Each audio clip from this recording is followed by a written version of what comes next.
Case Kenney, welcome to the American Glutton Podcast. Hello. Thank you for having me. Appreciate it. All right, dude. So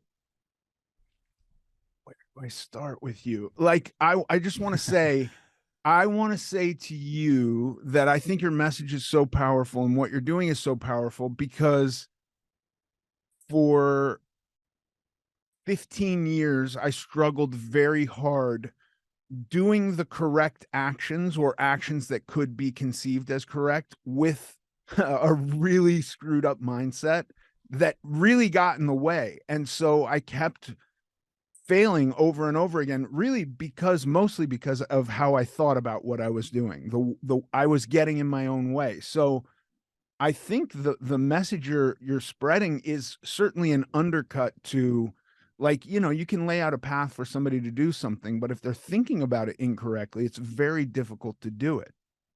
Yeah. Well, I mean, you're certainly not alone in that. And I think what you just said is such an apt description of why I think mindfulness, which is really what I'm passionate about, is so powerful. Because I used to think as a regular guy, pretty masculine guy, pretty type A guy, I used to think something like mindfulness was for sensitive people who talked about energies and people who had healing crystals in their apartment. Now for me, well, I don't know what that is, not for me, but what I've realized is that mindfulness leads to better actions. And what is a more controlling, compassionate, type A, masculine, feminine, whatever you want to call it, force in life than the things you do, action?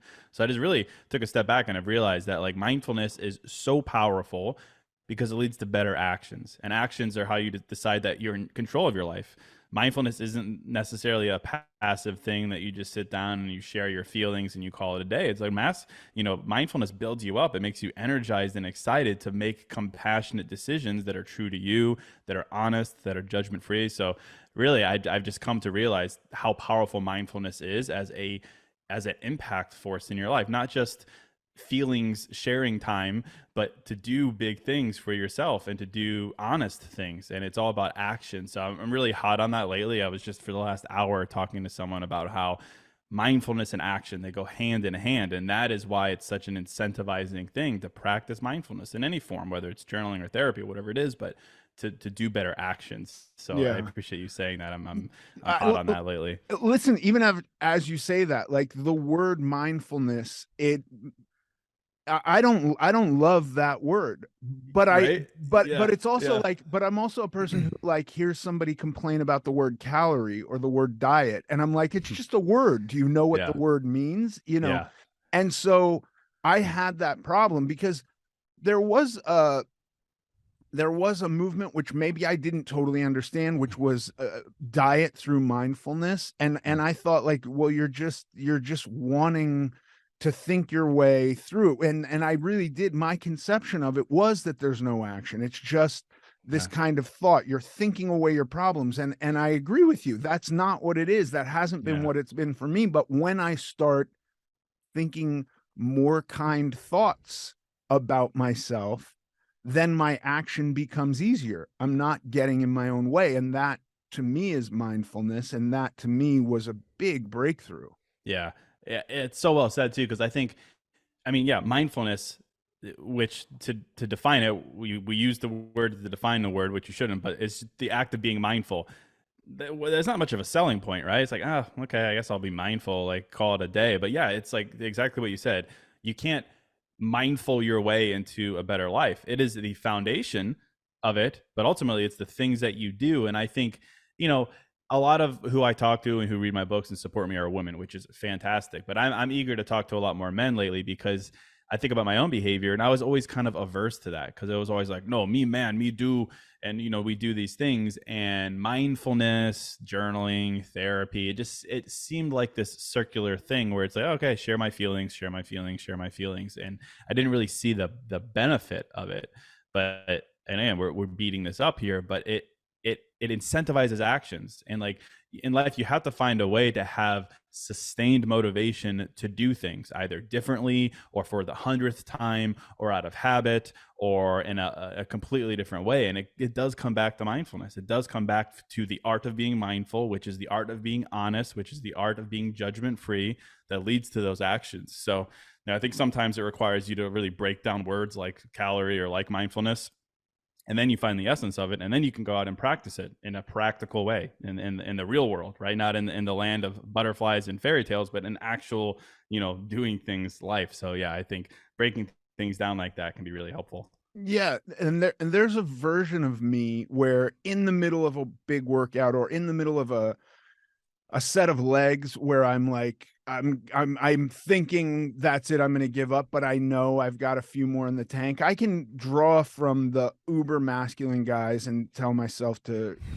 my inner bitch to shut up or something Yeah. like that, Yeah. right? Yeah. In that moment, that's very workable. But the majority of my day is not spent in that moment. And the majority of my day, I'm not getting through it by telling myself to shut up. The majority of my day, I'm getting through it by having a conversation with myself. And another thing that you're a big proponent of, which I love, is taking the thought out of my head and making it more objective. If I can put the thought down on paper, it's no longer in as much control of me, I think. Yeah. Yeah. I'm a big proponent of journaling. I think journaling, guided journaling is it's a great gateway into a full wellness mindfulness practice, whether that's therapy or whatever it may be. But journaling is such an easy thing to do, especially for people like myself and many people who are a little averse to mindfulness or self-help. They're a little cynical of it, like, oh, you're going to tell me how to live my life, or people who want to be mindful. They've been sold on the premise of mindfulness, but they don't know what to do. Journaling is so powerful because guided journaling, for one, you're provided with questions and you just answer the questions. You just answer the questions. It takes the guesswork out of it. A lot of people, like, I didn't really know how to start mindfulness. A great guided journal from someone like myself or someone who has created one, it takes a lot of the guesswork out of it. And then, to your point, I think it's so powerful. There's a lot of science around the mind and body and to take a thought and make it real. But also, it's really powerful because it allows you to make a distinction between facts and feelings. And sometimes you get the feeling out, you realize it's just a feeling. It doesn't define you. It's valid, but it doesn't define you. And it's different from the facts, right? You could feel anxious, you could feel doubt, but the fact is you're going to do it anyway. You're going to find a way, and you could find through journaling you could draw that distinction. And I think ultimately in life that is what allows for breakthroughs. Your ability to say, okay, I feel a certain way, but I'm going to challenge the feeling before I accept it as a fact. And when you journal and you could put it down and you can actually look at it. So it's such a simple thing. You look at it, you wrote that left to right, pen or pencil, you wrote it, you could look at it, you say, okay, what is this? Is this a fact or is this just a feeling? Is this a truth about me, or is this just a temporary frustration, anxiety, whatever? That is how you start to make these breakthroughs, and just the simple art of taking it out of your head and getting it on paper or writing it on your MacBook or whatever it may be. It allows for that distinction. It's such a small thing, but I think it's so important. Yeah. No, I'm so into it. What brought you to this? What was the thing that made you come to this? Yeah. It's tough. I'm 35. When I was 28, I was working in advertising in Chicago. There was just a moment where I just gone through a breakup with someone that we had been dating for a while. We lived together the whole thing. I was also traveling a lot for this sales job I had in advertising. So I was in and out of Chicago, going to like Toledo and St. Louis and Kansas City like twice a week. It was just a lot. And I just kind of had a moment where I was like, man, it would really suck if I look back in 10, 20, 30 years and I realized that I was just doing things just to do them. I was doing things because, oh, you should date because that's what you're supposed to do. You should work a job because you need money. You should, go to the gym because that's what you're supposed to do. I was doing these things without having a why behind it. And I'm a pretty type A person. And I was just kind of fired up by the premise of regret, that I might look back and realize that I don't have do overs.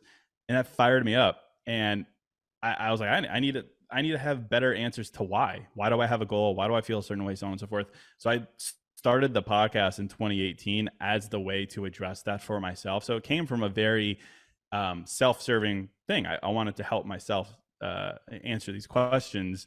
And the rest is kind of history. What I realized through that process was I was practicing mindfulness.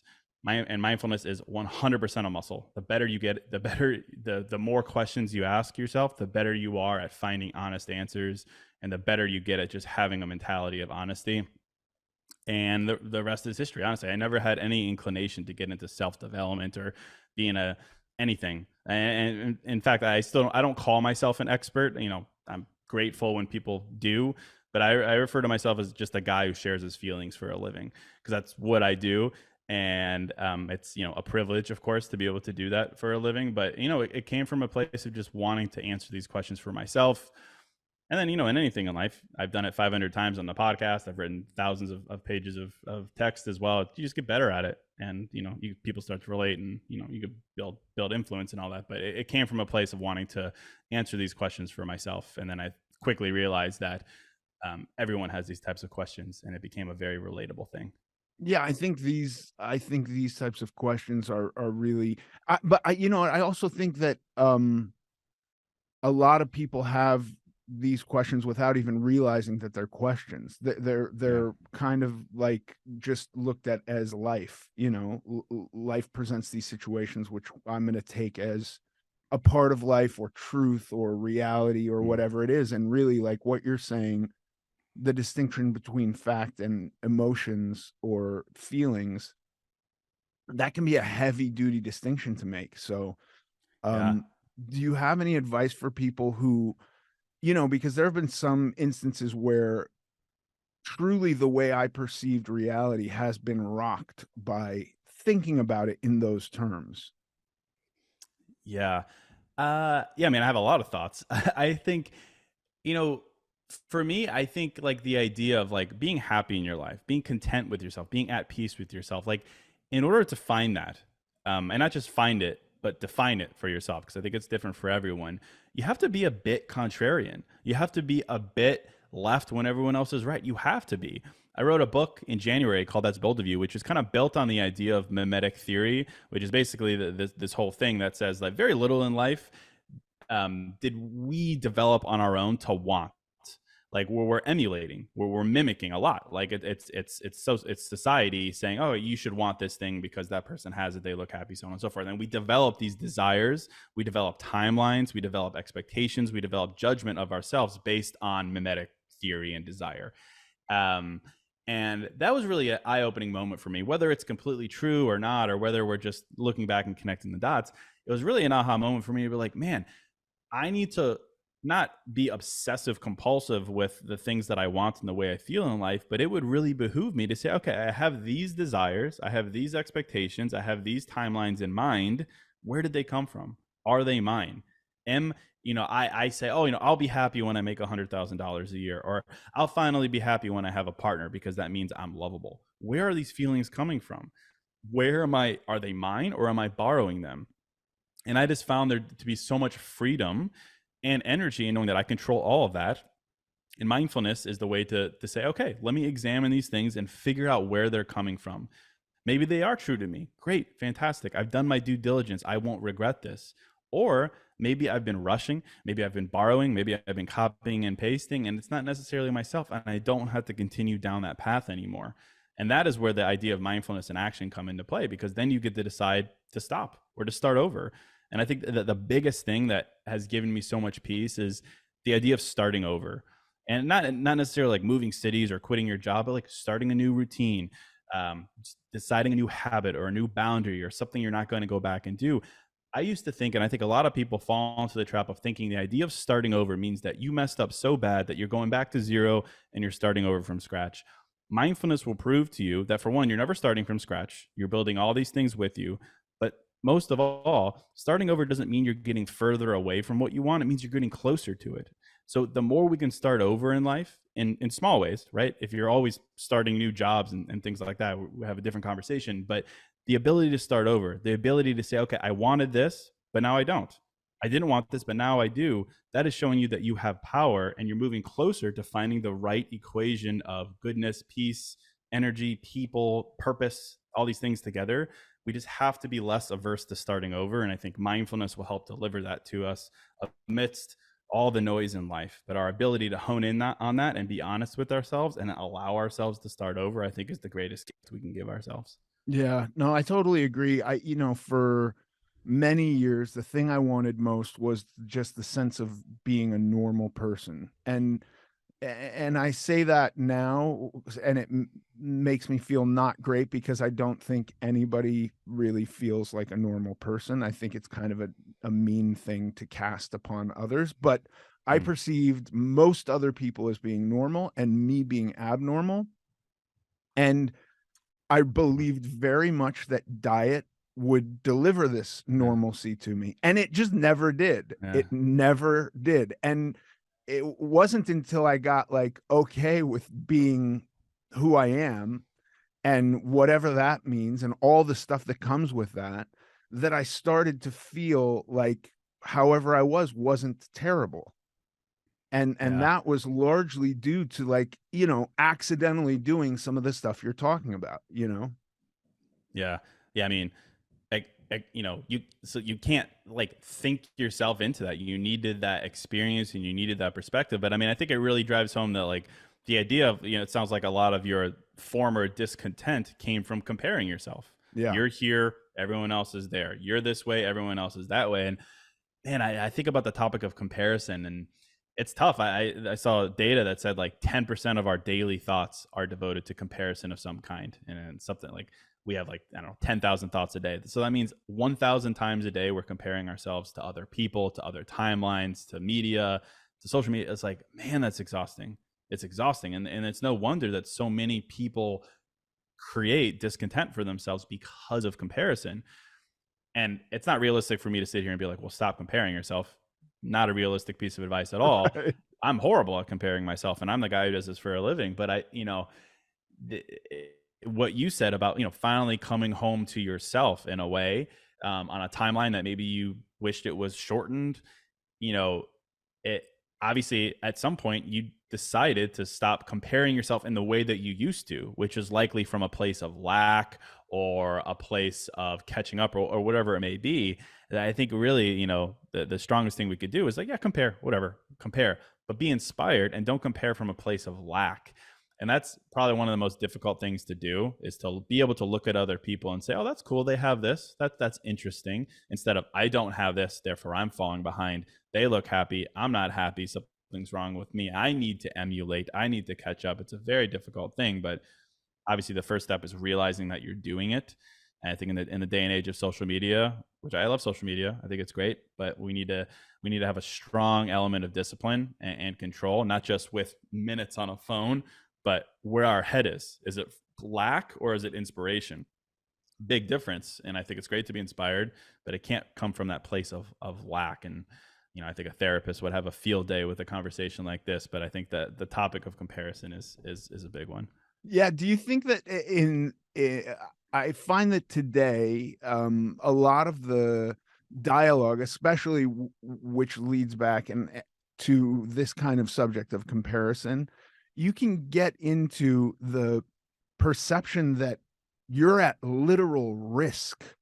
Your life is in jeopardy because you don't have X, Y, or Z, and whatever that is. And maybe if your house is on fire and your neighbor won't lend you their fire extinguisher, that's real. But I think that a lot of that too can be, you can dissect that for truthfulness and discover whether a lot of it is emotional or fact-based.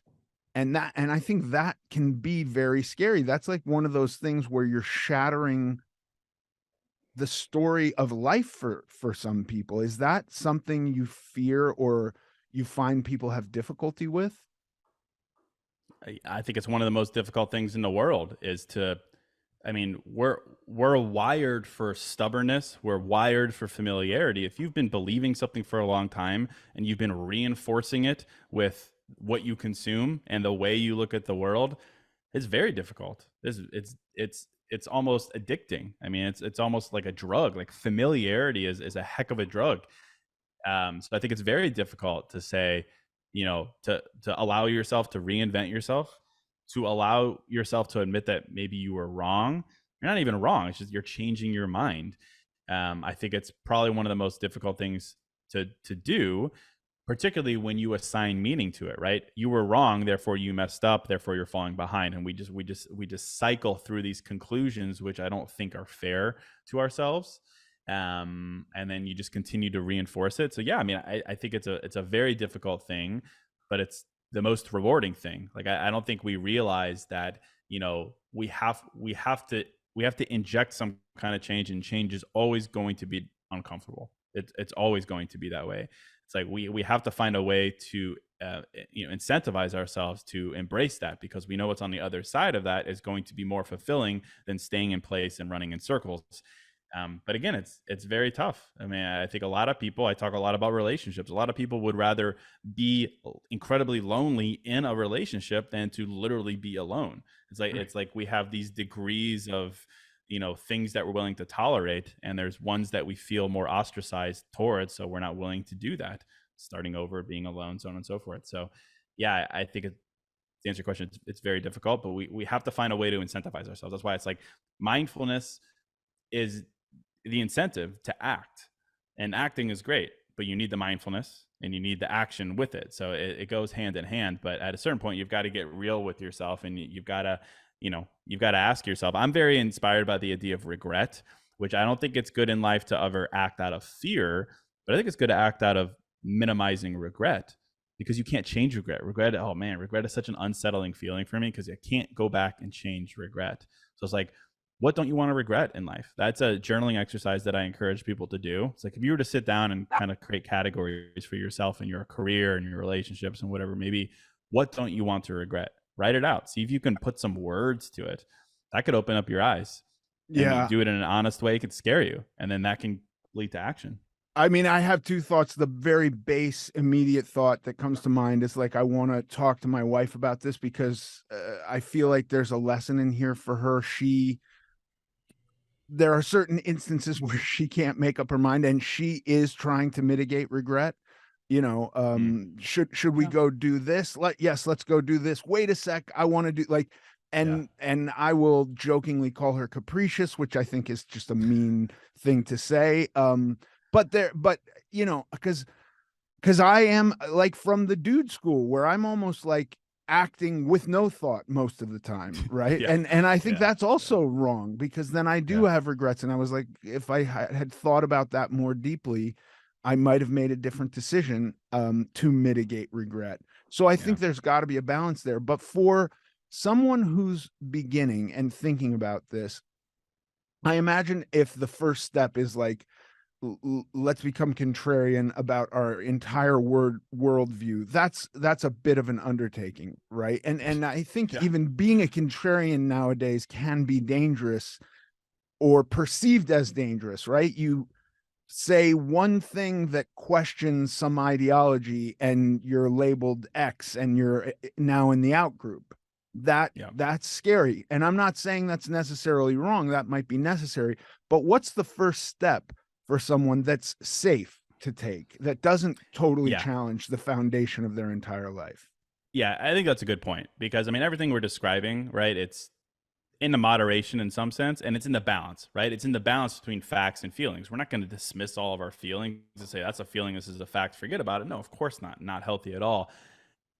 I'll give the simplest example. One of the more powerful journaling exercises that I like to come back to, and it's borrowed in essence from like habit formation communities, is the idea of fill in the blank. I'm the kind of person who, and then you fill in with verbs. Really simple thing to do, but it draws a line between what I find a lot of people do that gets you in a bit of emotional trouble. Namely, when you identify yourself and your human goal essence as an adjective, saying, I want to be happy, I want to be successful, I want to be confident, right? Adjectives. The reason that I typically don't try to prescribe words like that to myself is, first of all, those words are tough to define. Second of all, a lot of those words are out of our power, right? Happiness. First of all, what is happiness? But more importantly, happiness is something that is in your control, but a lot of it is not in your control. And as humans, we're very wired to be reactive to patterns and to events in our life. So if you're not happy for 2 months in a row, just because you've that's where you are in your life, you've had a bad luck streak, we're very wired to say, well, I guess I'm an unhappy person, or I'm a failure, and so on and so forth. We're very quick to jump to these labels because we've attached our identities to adjectives, which are a bit fickle and a bit temporary.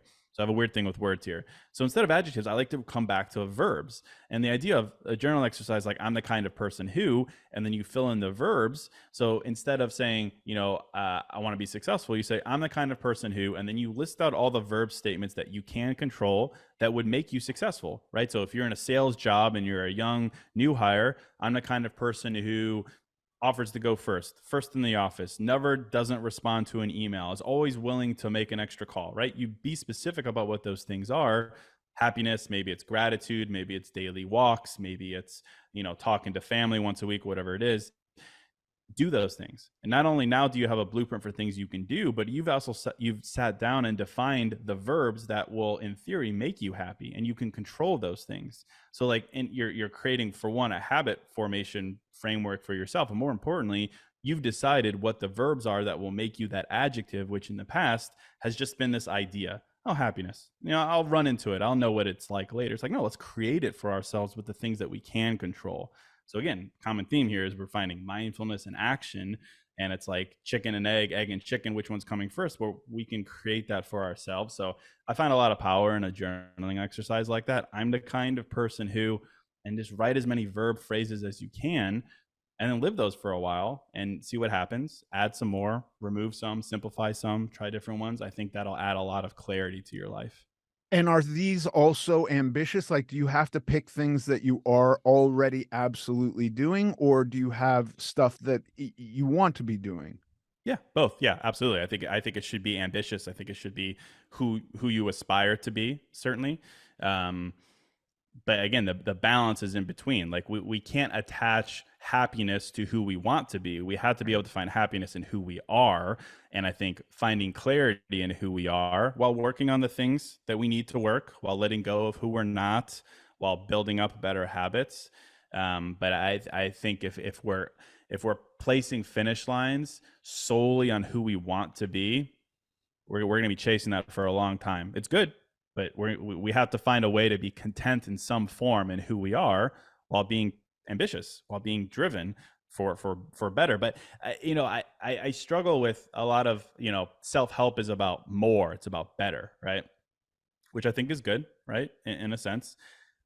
But in my own life, I've also discovered that a lot of the breakthroughs I've had when it comes to like letting go of things and finding peace and being happy, it didn't come from 10xing my revenue, or, bigger, better relationships, or a bigger bench press, or anything like that. It came from simpler, and it came from different. It came from simplifying my life, doing less, letting go of more, and it came from different, something I hadn't thought of in the past. Something, instead of tripling and quadrupling down on something, I tried something different. So I think we need to open our minds to the fact that it might not be bigger and better, it could be different and simpler. So opening yourself to that could be an easy way to put some verbs on your list. But just being aware of that, I think, could be helpful. Yeah, I mean, that's a good point also. I ha have never experienced I've experienced achieving many of the things I intended to achieve, and there was never a kind of a point where I was like, "Okay, that's enough."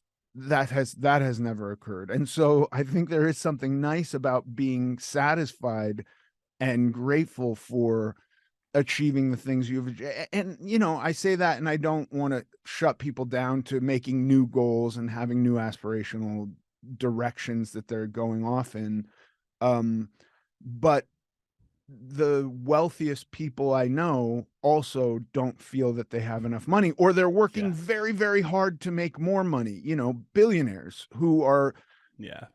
nose to the grindstone, Yeah. 60-hour work weeks to make even more money, and it's like, so I don't think there is a thing of like, if I just get the house or I just get the car, I will be content. That has never existed for me. Yeah, I think such a good point. I saw something the other day. I think it's true, but it was like this research group interviewed people who made 1 million a year, 5 million a year, 10 million a year, and 20 million a year, and they asked them all, independent of each other, what would make you happy in life? What income amount would make you happy? And they all said 10x what they were making. Right. Those people who are already making $1 million. So those Yeah. people who are making 10 million, they said, okay, I just need to make 100 million and then I'll be happy. So I mean, it is an accurate statement. I'm sure you've got, some successful, influential people. I do as well. It's the same problem across everyone. Everyone is always moving the finish line. You achieve what you came out to achieve, but then it's like, but we're just going to move it here. I myself am the same way. I've been privileged to do really well as an author. And I remember 6 years ago, I bought these really nice bottles of champagne in Chicago. And I was like, okay, when I hit, I sell 100,000 books, I'm going to pop the champagne. It's going to be a nice moment for me. And I still, to this day, I still have that bottle of champagne. I'm in Miami now. I even brought it down from Chicago with me to Miami. And I still haven't opened it because every time I hit a goal, whether it's an emotional goal or a sense of pride or an actual benchmark goal, I just keep moving it. And I'm very aware of the fact that I'm doing this, but it just like nothing is ever good enough until you decide it's good enough. And that will only come when you decide it's good enough for Right. yourself. And that comes with discipline and just self control and saying, it's good enough because I've decided it's good enough. The thing that makes it not good enough for you is comparing yourself. So I don't know. It's all intertwined here, but no one should feel bad for themselves and like they're bad people for like not being grateful. But gratitude comes as a decision when you decide to be grateful. So I think it's something we all struggle with, no matter how aware you are of it. Yeah, and I mean, that's the other thing about gratitude, the thing for and again, this could be wrong. Tell me if this is wrong, but I find, I can become grateful at any point in my life by comparing to people who I wouldn't wanna trade places with. And going like, "Well, shit, I've got it pretty darn good." I need to be grateful for this because I can look at people who I wouldn't wanna trade places with, and they're experiencing gratitude even. Yeah. I mean, one of the exercises I love to do, and it's like an immediate, you can literally in a snap of your fingers create gratitude for yourself. It's from Thich Nhat Hanh, who's a Buddhist monk and peace activist who passed away a couple years ago, but he's got some tremendous writing. He's got an exercise or a passage that people refer to as the non-toothache gratitude exercise. And basically he says, all right, picture a time in your life where at some point you had a toothache. It was really bad, right? In the moment when you had that toothache, all you could think about was not having the toothache, how amazing it was to not have a toothache. And when you're in that moment, all you can think about is that. But when you don't have a toothache, which is the majority of your life, hopefully, you're not grateful for not having a toothache. Right. So one of the best ways in the moment as a journaling exercise is just a mindfulness prompt is immerse yourself in something that was very unpleasant. Maybe it was a toothache, maybe it was a broken arm, maybe you're a singer and you couldn't sing, maybe you were out of work for a long time, but now you're working. Immerse yourself in that period where you were very uncomfortable, frustrated, anxious, whatever it may be. Think about that feeling and now snap into your present and be grateful you're not in the negative. Like the opposite of the negative should be gratitude. No matter if you have things that you want, no matter if you haven't earned what you want, or if you're at the top of your game as a singer, whatever it is, that is how you quickly create some gratitude for yourself by comparing experiences in your own life. Or to your point, looking out and comparing yourself in another way and say, I'm grateful for what I have in this moment. I think there's sometimes gratitude isn't lofty and rainbows. You force it on yourself. Make yourself grateful by opening your eyes to your past experiences. And so the idea of the non-toothache can be helpful there. I like the non-toothache a lot. One of my teenage daughters just finished she just wrapped up her year at school, but she finished a big project, which she's going into being a senior in high school, and she'd been utterly focused and not thinking about anything else except this one year, and she got to the end, and she kind of expected this miraculous fireworks type experience, and she found that it was just like, "Oh, this is the end of this year, and that's it, and now Yeah. we have another year," and she was devastated by this, and I didn't Yeah. really know how to help her. I just said like, "Well, okay, let's focus on the next year," and she was like, "You're not getting what I'm saying," and I really wasn't, other than, for me, I think the closest would be like, I lost a certain amount of weight that I set out to lose, and when I lost it, nothing had changed.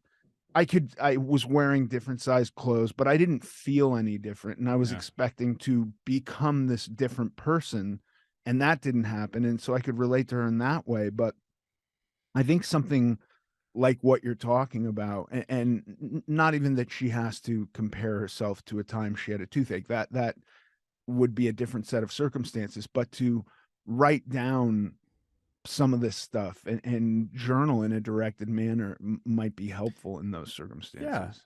Yeah, it's yeah, such an interesting comment because it's like part of me wants to say that, yeah, find a way to reflect and be proud of yourself. Be proud of the progress you made. Write it down so you see it and you don't gloss past it. I absolutely stand by that. But I also think it's also a reflection of just like how important purpose and progress and like doing is in life. Like we need to have some kind of purpose, whether it's a purpose of getting a school project done or going to the gym or writing the next great American novel. Like we need to have something that we work on because achievement is a little empty. Like it can feel empty at times when you're done and you're like, oh, nothing's changed really.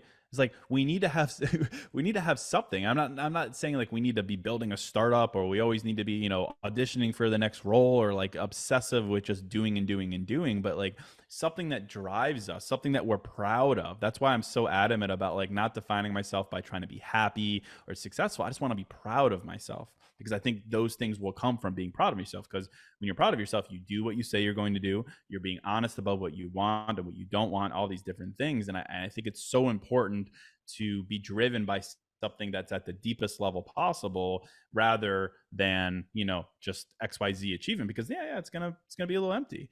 And I think we could do better for ourselves. Like even for myself, like last week I had the utter privilege of being on the Today Show talking about these things, and I was like, man, this is my moment. This is it. This is insane. And it was insane. It was such a privilege to be able to do it. But then when it was over, it was like, oh, wait a minute. Now it's just life. And it's like, luckily for me, I'm so intertwined with what I do, and it's just everything is just is such a gift, and it helps me so immensely, and I get to make a living from it. But it's like we need to find something. And there's lots of writings about like ikigai, the Japanese concept of what you're good at, what you can get paid for, what the world needs, all these types of things. But I think it comes back to sitting down and being honest with yourself about what you want. What are you good at? Where does your inspiration come from? Where do your desires come from? Are we borrowing them? Are we rushing to do things only to get there to find out that, oh, that it didn't prove what I thought it would prove? I think it takes an immense amount of self-control to do that, amidst being patient, which is something that I wrestle with, amidst being grateful, which is also something I wrestle with. So yeah, I don't know. Yeah, I think we're all figuring things out. I think the sweet spot is in the balance. Do you find that patience is an interesting one? Because I think the Mm. other thing I run into today is like, and I think even before social media, I experienced this where if I had the idea like I want to make a change, I wanted the change to occur immediately. And what you're talking about, and you said it earlier, you said it is a muscle and you can strengthen it. um that's not happening overnight. Like you can make the decision, but it might not become innate. Like as you said, you've been doing this for quite a few years. You still have to actively work at it. It's a practice. It's not just something that is naturally a part of you. It's not your eye color, right? It's Yeah, something that you yeah. work at. So do you find that that can be a struggle at first, where people want this to be like like the way you're talking about your books? Honestly, I think there's a universe where you just do that forever and it helps, and but you don't stop doing it. Yeah. I mean, I think there's so much there. I think the reason that we struggle with patience is because the examples set for us are the exception to the rule. The Right. media, movies, we like to cover the exceptions. We like to cover the people who they're like, yeah, I guess I'll write a book, and then it becomes a bestseller. Or the people who are like, yeah, I'll start a TikTok and they gain 1 million followers overnight. The exception to the rule. Certainly love it, be entertained by it, be inspired by it. But the majority of people who build wealth, for instance, it took them a long time. The people who finally wrote that amazing, impactful book that sold millions of copies, they wrote 10 books before that. I've done 500 episodes of the podcast. I'm just kind of getting started and, privileged to get some notoriety from what I'm doing, but I've been doing it for years. I've been podcasting since 2014, a long time. Like it takes a while. And, and on the podcasting front, on the meta example front here, it's like everyone wants the podcast, right? But I saw a stat the other day that was like 99.7% of podcasts don't get past episode 10 or something. And that's because it's very difficult to do. And people give up after 10 podcasts because the example set for them was, oh, you do 2 podcasts and you're gonna be on Sirius XM rocking out doing your podcasting. And Right. I would love that for people. I love the exceptions. I freaking love it, but it's just not the reality. And I'm not, encouraging people to lower their expectations. Leave room for miracles, leave room for luck and randomness, but commit to the long run. Like I advise people in audio, and I always say, okay, you're going to do this, commit to a year of podcasts, whether that's 50 episodes or 100 episodes, and then we'll come back and talk. And I think it's the same with anything in life that you've decided a new habit, a new opportunity, commit to a long game of it. And because for one, statistically you need to, but two, we could talk all day about what is your why, right? If you don't have a why guiding you, what's your incentive? Like truly, what is your incentive? Like for me, I say the podcast is my therapy. Every time I sit down and do the podcast, I am therapeutically growing myself. It is my therapy. So I will never not be incentivized to do the podcast, truly. And I've got lucky with that. It's a sweet spot for me, but I think everyone's capable of finding that deep level of incentive. I think that will give you patience. But it's tough, especially talking about comparison. Like I am privileged to be at the top of the game when it comes to podcasting. I work with SiriusXM for the podcast, which is great and amazing. But I sit here all day and I look at the bigger podcasts. I look at Joe Rogan and Call Her Daddy and some of those folks, and I'm like, man, why am I not them? So I think it's always easy to get into this pitfall of comparison, and patience certainly is going to be the reason that impatience is going to be a reason that we give up too early. Yeah, I mean, I think if you're doing anything, specifically with like material goals, it can be hard if those don't come through. Like my biggest thing has been finding a real love for going to the gym, and it's far more than how I look physically. It is mental clarity that I get each day when I leave the gym. I'm just better off, and I don't know that I would still be going to the gym every day if I didn't find that. And so for you, and I love doing my podcast too. I feel like this keeps me very accountable because I talk to Yeah. folks like you and I say like, here's all my crap and here's all my garbage, and I'm still working on it and I'm still a work in progress. But when I go to the gym, I just feel better. And so like if somebody's just going to the gym to lose weight, maybe they don't go anymore when they've lost their weight and they gain their weight back. And so like I think there needs to be deeper incentives Yeah. than And again, I try to be practical because it's easy for us to sit here and be like, "Oh, find your why and you'll be good." It could take a lifetime to find your why. Truly, like if you find it in your 20s, you are the exception. right. Good on you. So one of the more practical things that I think about, I used to work in sales. I used to lead a sales team, so I had 12 people that reported to me, and our job was to go out and generate clients for this technology company. And we had broken it down that on average it took 20 emails to get a meeting, and then 5 meetings to get a deal. And so we knew more or less that every no you heard or every unanswered email you had, you were statistically moving closer to a yes. Because okay, you've had 5 no's in a row. That means you've got a 27% more likelihood that your next one will be the yes, based on all the data that we've compiled. So we had broken it down to know that okay, I just need to send 20 emails, and eventually I will get that meeting, and then so on and so forth. So we incentivized ourselves. So every no, as much as it hurt and it was annoying and it was frustrating, we knew we had to get through it to get to the result that we wanted.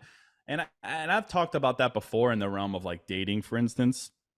About you can't put statistics on dating and say I need to go on 10 bad dates before I get a good first date. But the idea still applies, right? That getting past the no, getting past the sweat and the sweat equity you have to pour into something will get you closer to that thing that you've identified that you want. And it's a slippery slope sometimes, because then we can end up being a little bullheaded and committing to things that maybe don't make sense. But like I really do think we need to sometimes think about the value of no, or the value of the process, or the value of a somewhat mid-tier result for us to get to the thing that we want. That is the reality of life. Like we have to be willing to embrace those moments. and more so than that, like I think a lot. What movie was I watching last night? I was watching a movie, some war movie, and he said, "Courage does not exist without fear." It's like the value of contrast is what makes good things good, right? Right. A happy feeling, frankly, only exists because we know what unhappiness looks like, right? We only know what love looks like because we know what hate looks like. We only know what confidence looks like because we know what lack of confidence looks like. It's the toughest thing in the world, especially if you've been hurt, especially if you've had loss and trauma and these things. Like, we're not invalidating that, of course, but the value of contrast can be an inspiring thing if we learn to react to it in that way, or at least uh, see it objectively for what it can offer us. It helps us define the things that lie on the other side of it. So, it depends on how you want to slice and dice it. You want to be a statistician and you want to look at it as, 19 no's to get to that one yes. Okay, great. If you want to look at the value of a no, of a breakup, of a failure, of defining the thing that you deserve, that's great. Maybe somewhere in between. But again, mindfulness, honesty, journaling will help you define that for yourself. Yeah, I think mindfulness can get you to the point where you're able to examine why it was bad, rather than just going on a bunch of dates and going like, those were all unpleasant. I didn't like them, but I'm going to continue going on dates and not change anything. Maybe you Right. keep Yeah. having that experience, but it can also be like, I did 10 diets that weren't successful, and I can look at all the various reasons. My compliance is probably part of it, but like there could be aspects which I really don't like. And unless I like actually have that conversation in a meaningful, honest way with myself, I'm not going to be able to grow from the experience of letdown or failure or negativity or whatever it is. Yeah, that's exactly it. I mean, I talk a lot about mindfulness, and there's different types of mindfulness, right? There's like spiritual mindfulness, which is I am one with the world, I am light, I attract goodness. That's not my kind of mindfulness. I love it. For some people, it works really well for people. My mindfulness, as you can probably tell, is very objective and very logical, and it's very observation based. It's saying, experience A led to a conclusion B. Experience C led to conclusion D. I have lived through this, therefore I believe this. And I really do think the practice of mindfulness can be as simple as going through your memory bank and reevaluating or evaluating for the first time your experiences and saying, okay, in the past, I lived through all this stuff and I never learned from it. I made quick snap assumptions about what it meant. I gave myself unfair labels as a result. But mindfulness says I'm going back through the evidence and then I'm going to re-present the material to the jury for a different verdict. That is mindfulness. Like, I talk a lot about standards in dating, right?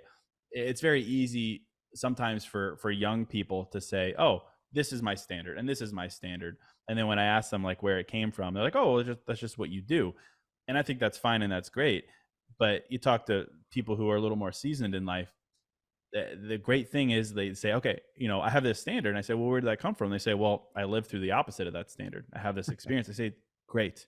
It's unfortunate that you had to live through the opposite of that thing, but that is what makes that standard unbreakable. You had an experience, you evaluated it, you learned from it, and now you've set it in stone and you're moving forward. That is the value of mindfulness, going back through your memories and then training yourself in the present. So when you have an experience, you have an input and an output, you're not being unfair to yourself. You're not rushing to a conclusion. You're evaluating it objectively and emotionally, somewhere in between, and you're coming up with something redeeming. Like, that is how I see mindfulness. It's memory bank. It's going through your experiences exactly as you said, and then moving forward accordingly instead of rushing or just sweeping things under the rug. Yeah, that makes more sense to me. The what I perceive as the hippie version of it, Yeah. which was like not interesting to me for a long time. But I Yeah. but I think like when I think about how it's been useful, it is certainly more in the ways that you're talking about. And the other thing I've found useful is being present for things like experiences that I would kind of like be on autopilot for. If Hmm. I'm actively thinking about them while they're happening and being in the moment, they have a different meaning. It becomes a different experience, and I'm in more control. Yeah. I think presence, I think stillness, as simple and as passive of a thing as it is, it's contrarian to that, it's the clearest proof that we're in control in our lives, that we can stop amidst all the noise, amidst all the inputs, and say, I'm in this moment and I'm appreciating it, observing it, directing it, whatever it may be. That is how you live your life to the fullest. And I'm like very passionate about that idea now, being in my mid 30s, just like looking back of how fast I was rushing through things and not taking time to appreciate moments. I started something called the 2:16 p.m. social club, which is basically a way to get people at 2:16 every day to stop what they're doing and just be in the moment. Even if you're in a locked room, just stare at the wall. Just do something, even if it's for 20 seconds, to be in that moment, to show yourself that you're in control, that you can bring your mind and body to the same place. I think it's so important because, again, regret. You're gonna one of these days you're gonna look back and you're like, man, I wish I had appreciated more moments. I wish I had been in those moments more instead of body here, head way down there. I think that's the greatest gift we can give ourselves, truly. Yeah, I totally agree that, as a father, I have 4 kids and that is probably my biggest regret is having, like, my thoughts on work while I'm with my kids or my Yeah. thoughts on diet or anything while I'm with my kids and going like, "I'm never getting that time back, so I better get my act together for the future with them." Yeah, I that's great perspective. I appreciate that because I talk a lot of like the reason I think we're so averse to being present sometimes is the little moments are the moments that are so rewarding because if you look at your life, I think the majority of our life are little moments. They're just average moments. Yeah, we'll have some big moments, and those are great. But if you put all your moments together, the majority of your life's moments are the little moments. I call them in between days, right? Because we're so focused on finish lines that we see the time in between now and then as just toss away moments. In between days are the majority of our life's moments. And there's a Jerry Seinfeld quote where he's talking about spending time with his kids, and he was talking about how he's sick of being pressured to spend quote quality times with his kids. He's like, what, I need to go to Disneyland with my kids to prove that I'm a good father or that I'm spending time with them? He's like, no. He calls it garbage time. Garbage time with your kids, sitting on the couch, eating a bowl of cereal, shooting the shit in the hallway, whatever it may be, cleaning up after dinner. He said that is the quality time because I've decided that it matters and I'm present in it. I don't need to do these grand gestures to be present with my kids or spend time with my kids. And I don't have kids, but I extrapolated that idea in general. It's like the majority of our life's days are in between days, is garbage time. That is the time that we should figure out how to appreciate instead of saying, oh, I'll appreciate that kind of thing once I've had this big moment. I think that's such a fallacy that we need to shake ourselves up a little bit and say, no, in between days, the majority of my life, I need to find a way to be present in it, appreciate it, garbage time, whatever you want to call it. I think that is really what just opens you up to the gift of being alive.